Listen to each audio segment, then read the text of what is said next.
As far as mounting the touchpads into the wall, you would trace out the rear box of the touchpad onto your wall, wherever you want to mount it. The faceplate is about 4¼ by 4 high, and the rear box allows for a 1/4 inch overlap on each side.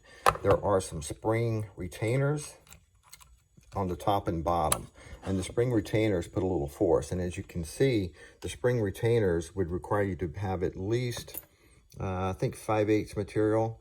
If you have less than that, what you could do is you could either bend the spring retainers or you could shim some material onto your surface. So this can't solve every problem because a lot of different people would have different scenarios of what they're mounting into.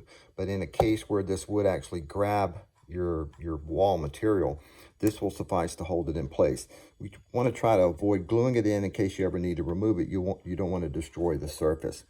So in a case where the box were too high and some of this hardware was hitting your door, you could shrink it a little bit by removing the springs and removing this, but you still have the cable to contend with. These 4 sections here, let's see if I can do this. Each of those sections are 1/4 inch thick, so you know you're at 1 inch plus the top of the screws plus the cable, bare minimum. So if your wall is 3/4 inch material, you know you're going to be sitting back at least 3/8 of an inch into the wall. On some doors, if you try to mount this into the pocket, you have to take in consideration, is the door going to hit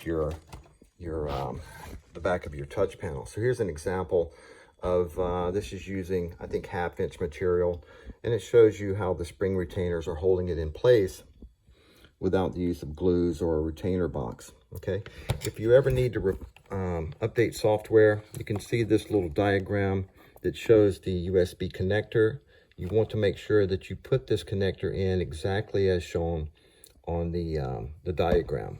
Okay, in some cases the touchpads will have the USB connector on it, but if you're buying multiple screens, usually we would just provide one USB adapter that would connect in via the short cable, and you would just store this somewhere in case of future need of it. Okay, and you'd have a Cat 5 cable that comes off. The Cat 5 cable that comes off of this is about 2 feet long, and the way that works is you would connect to a USB adapter just inside your wall. If you want to glue this inside of your wall, that would be fine as long as it doesn't come loose and bang onto your door if this is located near your door. Okay, that's pretty much it. As you can see, this is just being held in place. So you just press in the spring retainers, press it into your rectangle, and that holds it in place sufficiently.